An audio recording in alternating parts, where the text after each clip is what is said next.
Hello everyone, केम छो बधा मजामां। ધોરણ ચોથાની અંદર વિષય કુહુ ફરી એક લટાર આપણે જોતા હતા પુનરાવર્તન 1 બરાબર। એમાં આપણે પ્રશ્ન નંબર 7 ની અંદર પેજ નંબર 80 ઉપર જે પ્રશ્ન નંબર 7 આપેલો છે એમાં આપણે આપેલું હતું કે તમને એક શબ્દ આપેલો હતો, એ શબ્દનો અર્થ કાઉન્સમાં આપેલો છે અને એ શબ્દ છે એનો વિલોમ શબ્દ યાની વિરુદ્ધાર્થી શબ્દ લખવાનો અને કાઉન્સમાં એનો અર્થ શું થાય, જે તે શબ્દ છે એનો અર્થ શું થાય એ તમારે લખવાનો હતો। અહીંયા સુધી આપણે આગળ જોઈશું બરાબર। એમાં આપણે 1 થી 15 છે એ આપણે આગળના લેક્ચરમાં જોઈ લીધું છે। પ્રશ્ન નંબર 7 80 પેજ નંબર ઉપર બરાબર। એમાં આપણે 1 થી 15 છે એ આપણે આગળના લેક્ચરમાં જોયું હતું। હિંસક થી લઈ અને વિદ્યા બરાબર ત્યાં સુધી આપણે આગળના લેક્ચરમાં જોઈ લીધું છે। હવે આવી જાવ 16મું આપેલું છે તમને શક્તિ। 16મું આપેલું છે શક્તિ। શક્તિનું થશે તાકાત, શક્તિનું થશે તાકાત બરાબર। 15 સુધી વિદ્યા સુધી છે આપણે આગળના લેક્ચરમાં જોઈ લીધું છે। હવે આપેલું છે 16મું શક્તિ। શક્તિનું વિરુદ્ધાર્થી થશે અશક્તિ, શક્તિનું વિરુદ્ધાર્થી થશે અશક્તિ। અશક્તિ એટલે કે નબળાઈ, અશક્તિ એટલે કે નબળાઈ। વાક્ય લખજો,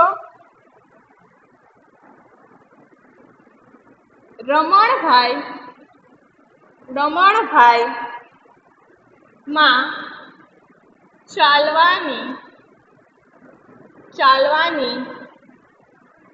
શક્તિ છે।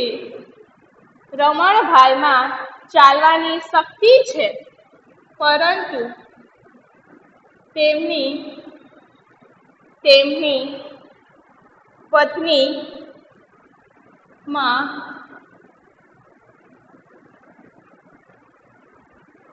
અશક્તિ છે। શક્તિ તો શક્તિનું થશે તાકાત બરાબર અને એનું વિરુદ્ધાર્થી થશે અશક્તિ એટલે કે નબળાઈ।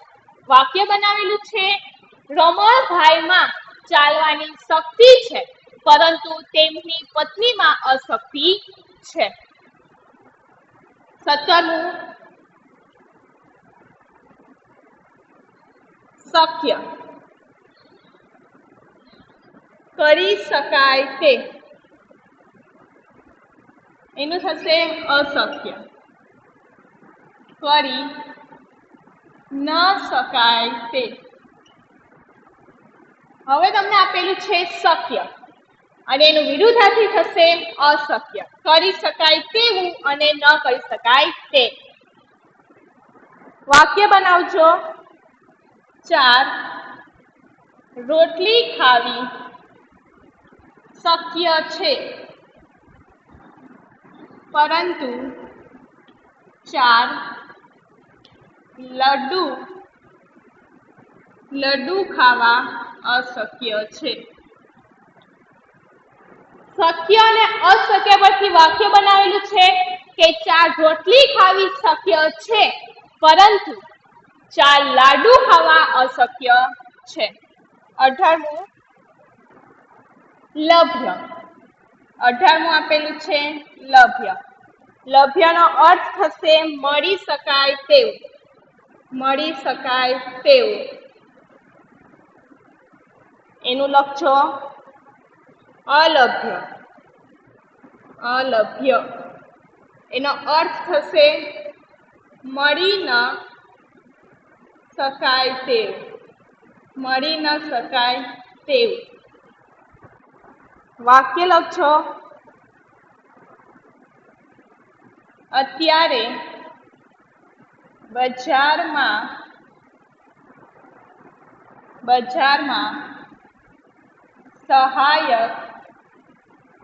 સહાયક પુસ્તક લભ્ય છે પણ પાઠ્યપુસ્તક અલભ્ય છે। લભ્ય એટલે કે મળી શકાય તેવું અને અલભ્ય એટલે કે મળી ન શકાય તેવું. એમાં વાક્ય લખેલું છે કે અત્યારે બજારમાં સહાયક પુસ્તકો મેળવી લભ્ય છે, પણ પાઠ્યપુસ્તક અલભ્ય છે, એટલે કે ચોપડી છે એ મળવી અશક્ય છે. બરાબર, એટલે કે મળી શકે તેમ નથી. 19મું શુદ્ધ. 19માં આપેલું છે શુદ્ધ. શુદ્ધ એટલે કે ચોખ્ખું. એનું વિરુદ્ધાર્થી થશે અશુદ્ધ. અશુદ્ધ એટલે કે ચોખ્ખું ન હોય તે, અથવા તો ગંદુ પણ કહી શકાય. વાક્ય લખજો. ગામડાની હવા શુદ્ધ છે, શુદ્ધ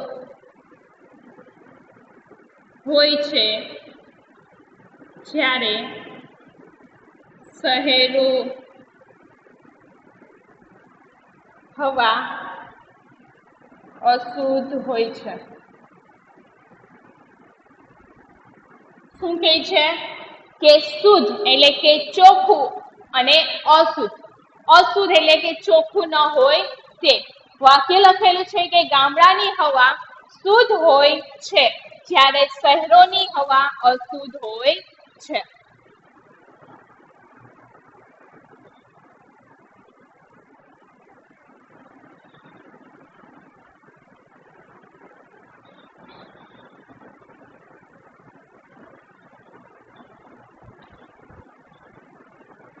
એના પછી 20મું લખજો. 20મું શુભ. શુભ એટલે કે પવિત્ર. શુભ એટલે પવિત્ર. પવિત્રની સામે લખજો અશુભ. અશુભ એટલે કે અપવિત્ર. અપવિત્ર. વાક્ય લખજો.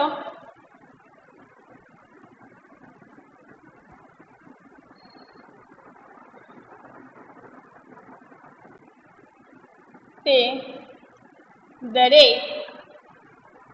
દરેક કાર્ય શુભ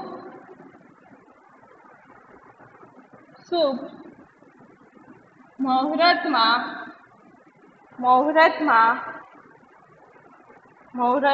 જ શરૂ કરવું જોઈએ.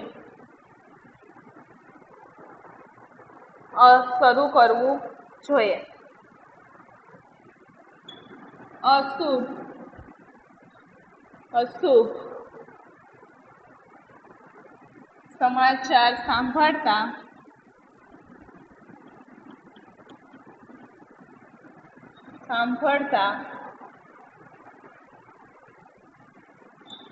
રાકેશ રડી પડ્યો. હવે તમને આપેલું છે શુભ એટલે કે પવિત્ર અને અશુભ એટલે કે અપવિત્ર. તે દરેક કાર્ય શુભ મુહૂર્તમાં જ કરવું જોઈએ, અને અશુભ સમાચાર સાંભળતા જ રાકેશ રડી પડ્યો. 21મું શોક એટલે કે દુઃખ. શોક એટલે કે દુઃખ. એની સામે લખજો અશોક એટલે કે દુઃખ ન હોય તે. ખુશી. બરાબર, એનું વાક્ય લખજો. સિંહના અકાળે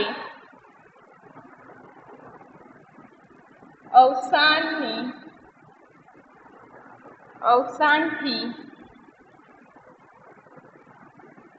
ગીરનો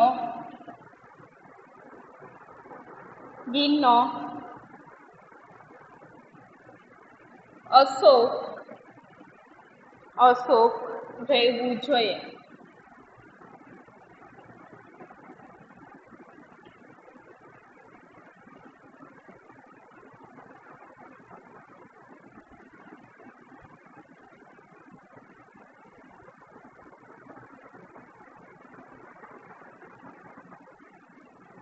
લોકોએ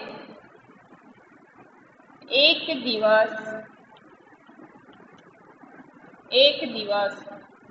શોક પાડ્યો. હવે આપેલું છે શોક. શોક એટલે કે દુઃખ અને અશોક એટલે કે દુઃખ ન હોય તે. સિંહના અકાળે અવસાનથી ગિરનારને અશોક રહેવું જોઈએ. એટલે કે સિંહ છે એનું અકાળે મૃત્યુ થયું છે તો ગીરના લોકો છે બરાબર એને અશોક રહેવું જોઈએ. અને લોકોએ એક દિવસ શોક પાડ્યો એટલે કે લોકો છે એને એક દિવસ શોક પાડ્યો.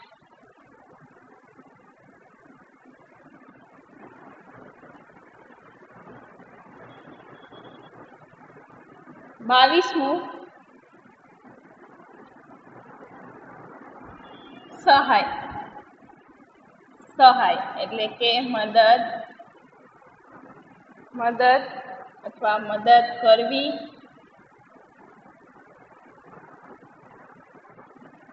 કે હોવી. એની સામે લખજો અસહાય. અસહાય તો એ લખજો મદદ ન કરવી કે હોવી. અસહાય એટલે કે મદદ ન કરવી કે હોવી. વાક્ય લખજો મારા પપ્પાએ ગરીબ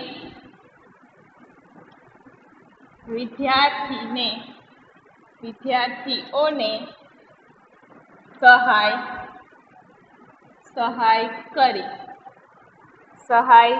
કરી. મનોજ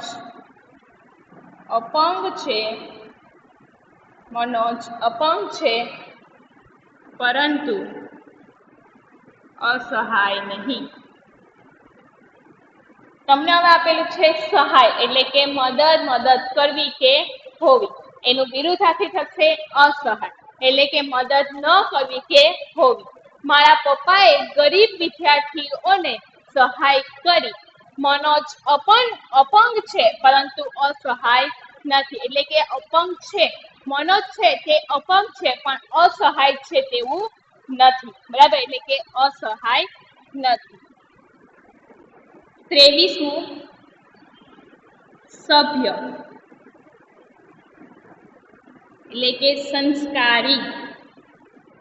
સંસ્કારી. એની સામે લખજો અસભ્ય એટલે કે અસંસ્કારી. વાક્ય લખજો અસભ્ય વ્યક્તિ પાસે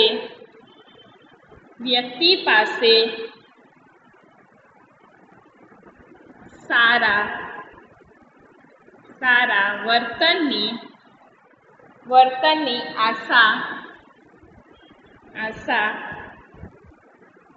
આશા રાખી શકાય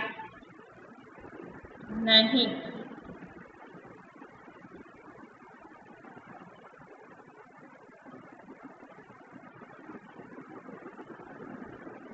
સભ્ય વ્યક્તિ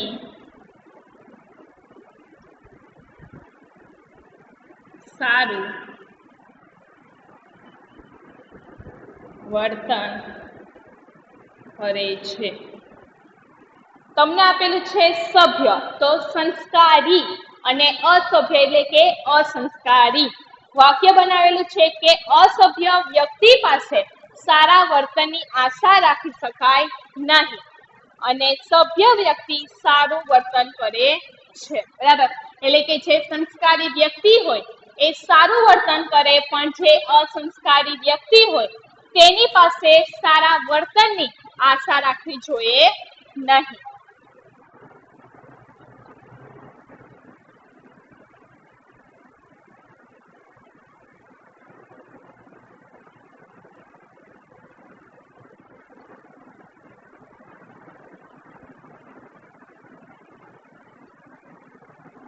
એના પછી 24મું સ્થિર. 24મું છે સ્થિર. હલન ચલન ન કરતું હોય તેવું. એની સામે લખજો અસ્થિર. અસ્થિર એટલે કે હલન ચલન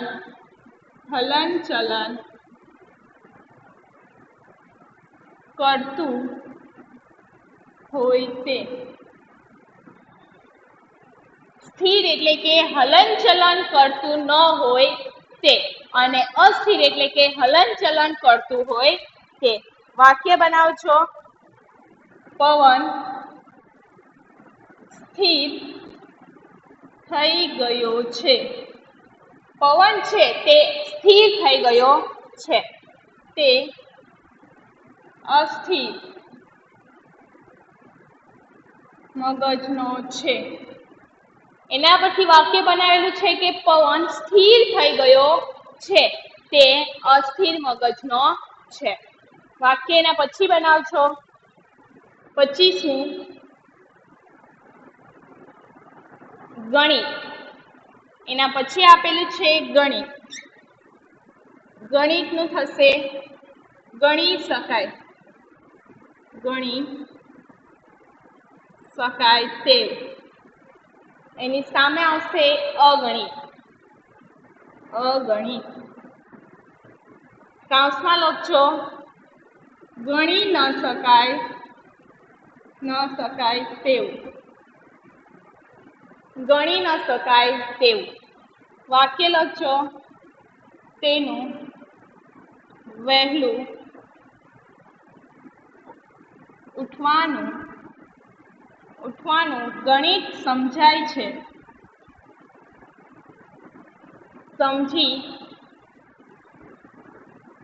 સમજાય છે. રાત્રે આકાશમાં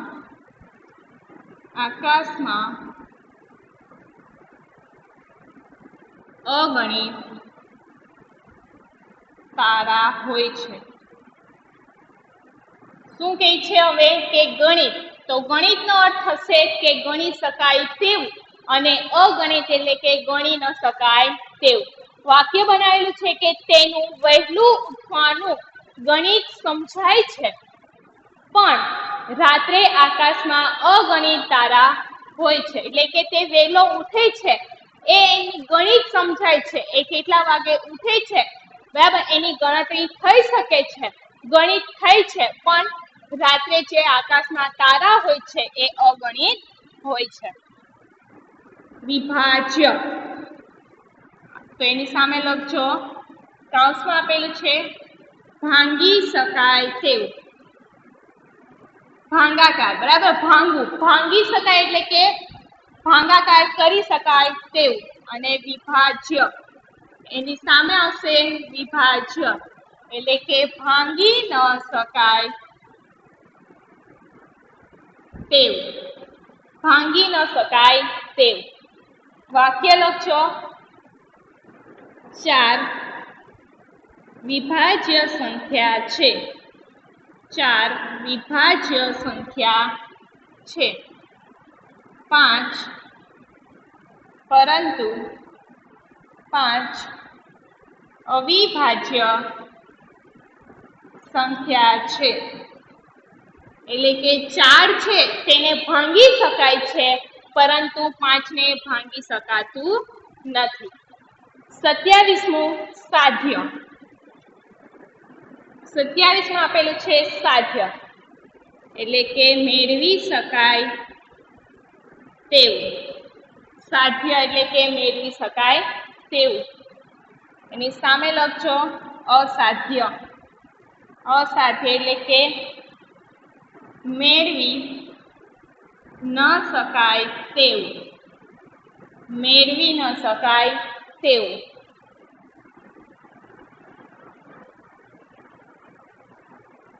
વાક્ય બનાવજો.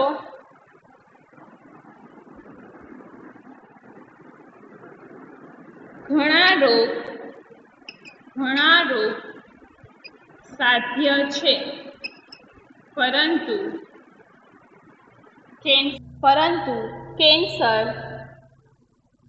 કેન્સર અસાધ્ય છે. શું કહે છે કે સાધ્ય એટલે કે મેળવી શકાય તેવું અને અસાધ્ય એટલે કે મેળવી ન શકાય તેવું. ઘણા રોગ સાધ્ય છે પરંતુ કેન્સર અસાધ્ય છે. એટલે કે કેન્સર છે બરાબર, એ જેને રોગ થાય એને પાછો મેળવી શકાય તે અશક્ય છે, અથવા તો તેની દવા છે એ મેળવવી મુશ્કેલ છે. એના પછી 28મું ક્ષર એટલે કે નાશ. ક્ષર એટલે કે નાશ પામે તેવું. અક્ષર એટલે કે નાશ ન પામે તેવું. નાશ ન પામે તેવું. વાક્ય લખજો. વાક્ય લખજો. એમાં દે ક્ષર છે પરંતુ આત્મા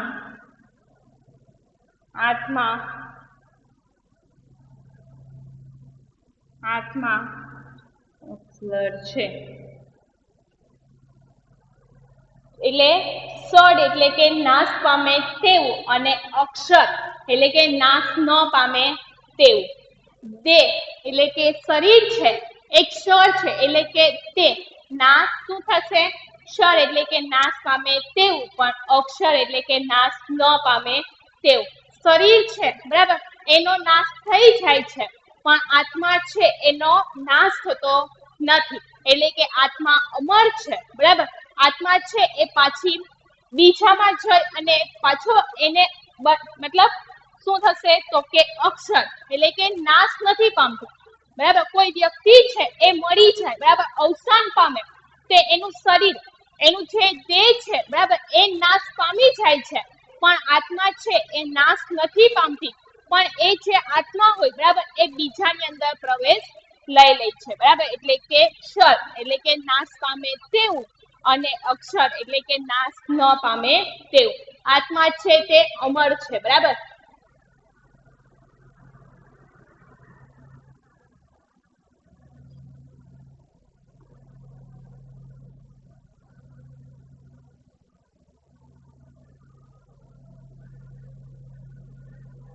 એના પછી 29મું લખજો.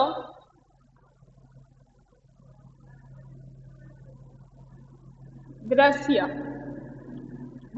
એટલે કે જોઈ શકાય તેવું. એનું સામે લખજો અદ્રશ્ય. જોઈ ન શકાય તેવું. 29મું છે દ્રશ્ય. દ્રશ્યનું થશે કે જે જોઈ શકાય તેને કહેવાય દ્રશ્ય, અને અદ્રશ્ય એટલે કે જોઈ ન શકાય તેવું. લખજો એમાં તારા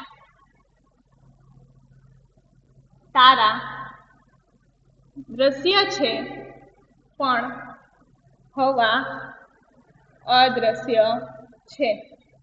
તારા છે તેને આપણે જોઈ શકીએ છીએ પણ હવાને આપણે જોઈ શકતા નથી, એટલે કે હવા અદ્રશ્ય છે. 30મું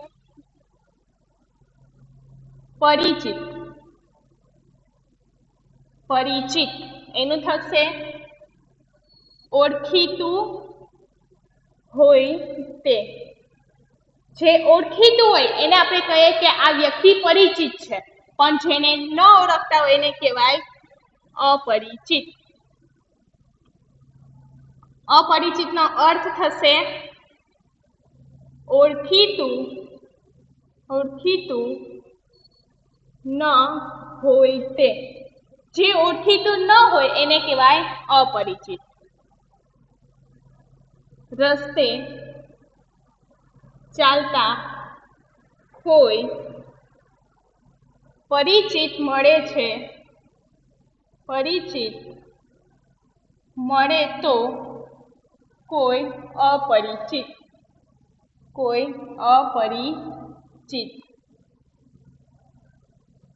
હવે તમને શું કહે છે કે રસ્તે ચાલતા કોઈ પરિચિત મળે છે તો કોઈ અપરિચિત. 31મું સમાન, સમાન એટલે કે સરખું હોય તે, અસમાન, અસમાન એટલે કે સરખું ન હોય, ન હોય તે. હવે વાક્ય બનાવજો.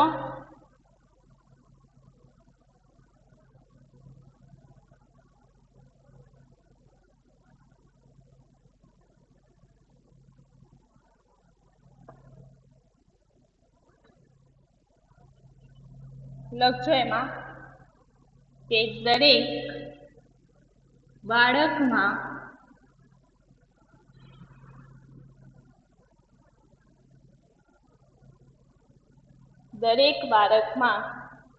મગજ સમાન હોય છે, પરંતુ બુદ્ધિ અને આવડત અસમાન હોય છે. હવે શું કહે છે? સમાન એટલે કે સરખું હોય તે, અને અસમાન એટલે કે સરખું ન હોય તે. દરેક બાળકમાં મગજ સમાન હોય છે, પરંતુ બુદ્ધિ અને આવડત અસમાન હોય છે. એટલે કે દરેક બાળક છે એની આવડત અને બુદ્ધિ છે એ જુદી જુદી હોય છે. મગજ છે એ બધાનું સરખું હોય, પણ આવડત અને બુદ્ધિ છે એ જુદી જુદી હોય છે. 32મું અને છેલ્લું ખૂટ એટલે કે ખૂટે તેવું, અને અખૂટ એટલે કે ખૂટે નહીં તેવું, ખૂટે નહીં તેવું. વાક્ય લખજો. સંપત્તિ ખૂટે પણ ઈચ્છાઓ ન ખૂટે. બરાબર. શું કહે છે? ખૂટ એટલે કે ખૂટે તેવું, અને અખૂટ એટલે કે ખૂટે નહીં તેવું. સંપત્તિ ખૂટે પણ ઈચ્છાઓ ન ખૂટે. બરાબર. એટલે કે સંપત્તિ આપણી જે હોય, બરાબર, મિલકત હોય એ ખૂટે, પણ આપણી ઈચ્છાઓ છે એ ખૂટે નહીં. બરાબર. આ તમને અહીંયા આપેલું હતું તો કે શબ્દ, એનો વિરુદ્ધાર્થી શબ્દ અને બંનેનો અર્થ તમારે લખવાનો હતો, અને વાક્ય લખવાનું હતું. બરાબર. હવે અહીંયા સુધી રાખો અને હોમવર્ક લખી લેજો.